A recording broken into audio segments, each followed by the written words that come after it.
Hi there, this is a video series of Google Calendar API integration. In this video, we are going to see how to get event using event ID and how to get all events from the Google Calendar using Google Calendar API. In the last video, we have seen how to create event using Google Calendar API. If you haven't watched that video yet, the link is in the description. Please go and check out. For this video, we will walk through the API documentation, then quickly jump into the code. Before we start the video, I would like to request you to watch the video completely to have clear concept. So to get a single event, we have to make GET request to the event API endpoint, in which we have to pass calendar ID and event ID in the path parameter. So for the calendar ID, you can pass the primary keyword to get the events from the primary calendar. So if you want to get the events from different calendars, you have to pass the calendar ID of that calendar, and the event ID is the ID of the event which we wanted to fetch. So in the query parameter, we have always include email, max attendees, the time zone, which are optional. Please go through them and try by your own. So the scope required is any one of the following scope. So as our application is already using the scope of auth/calendar and auth/calendar.events, so we don't have to make any modification in our scopes. So once the request is successful, we will be getting the event in the response. How will we make the HTTP request? We have to make the GET request to the event API endpoint, in which we have to pass key in the query parameter whose value will be our API key, and in the header we have to pass authorization as the key whose value will be bearer and access token separated by space, and the other key will be accept whose value will be application/JSON. So let's see how we can get the list of events. To get the list of events, we have to make the GET request to the event API endpoint with calendar ID as the path parameter. So again we can pass the primary keyword instead of calendar ID if you want to fetch all the events from the primary calendar, or else you can pass the calendar ID of the calendar whose events you wanted to fetch. So we have the following as the query parameters, and all of them are optional. Please go through them and try by your own. To access this API, we need at least one of the following scopes, which we already have. Once the request is successful, we will be getting the following object in the response, and these items will contain the list of events. So let's see how we can make the HTTP request. So in the HTTP, we can see we have to make the GET request to the event API endpoint, in which we have to pass the key as the query parameter whose value will be our API key. In the header, again we have to pass authorization as the key whose value will be bearer and access token separated with space, and other key will be accept whose value will be application/JSON. So let's jump into the code now. This is the continuation of the previous video, so please go through the previous videos to understand the code flow properly. In the top nav, I have added navigation item named all events. On clicking on all events, it will be redirected to the all event action in the calendar event controller. So in the calendar event controller, we can see all events.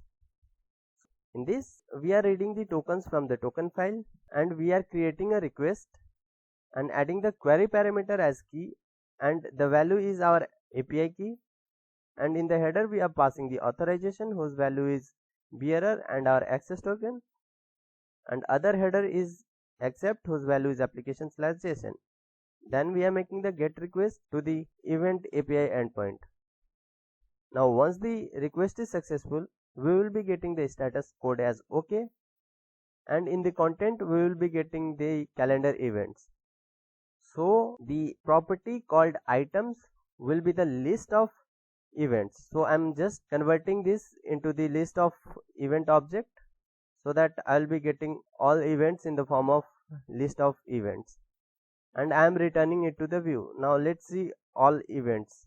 So in all events I am just iterating through the events and I am displaying their details, the summary, the description, start date time, and you can see start date time is in string format, so I am just passing it to the date time and then converting it to my desired format, and along with that I am displaying the time zone. So same is the case with the end date time. So if there is no event in the calendar, so we will be displaying no event found. So if I click any one of the event, it will redirect me to the event action in the calendar event controller with the identifier as the event ID. So let's see the event action in the calendar event controller. So here we have the event action which is having identifier as the parameter. So in this we are reading the tokens from the token file and we are creating a request and adding the query parameter as the key whose value is our API key, and in the header we are passing the authorization whose value is bearer and access token separated with space, and other header value is accept whose value is application/json. Then we are making the get request on event API endpoint. So once the request is successful, we will be getting OK as the status code, and in the response we will be getting event object. So let's see event view now. So in the event view I am just displaying the detail of the event like the summary, the description, start date and time, and the date and time. So in the models I have added ID to map the ID of the event which we get from get calls. So let's run and see. So here we can see we have a navigation item called all events. So if we click, it redirected us to the all events action in the calendar event controller. So let's skip a breakpoint here and then run. So here we are getting the error. Why is it so? It is because our access token has been expired. So let's refresh our access token first, then go to all events. So here we can see we got the status code as OK, and then we can see all events. It is a list of event. So we can see the description, the end date and time, the ID, the start date and time, and the summary. So let's run and see. So we can see the list of events. If we click any one of them, so it will call event action in the calendar event controller. So in this, let's skip a breakpoint here.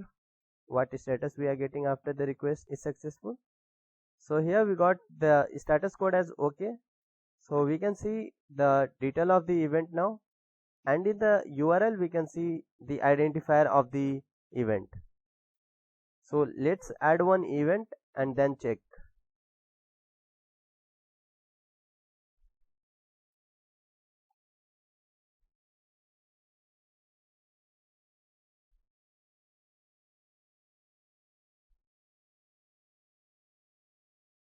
So we can see our event is created now. Let's see in all events. So in all event we can see the new event which we created just now. So if I click this, I'll be able to see the detail of the event. So this is the ID of the event. So that is it for the video, guys. Hope you like the video. If you have any doubt, please do let me know in the comment section, and please like, share and subscribe to my channel. Thank you.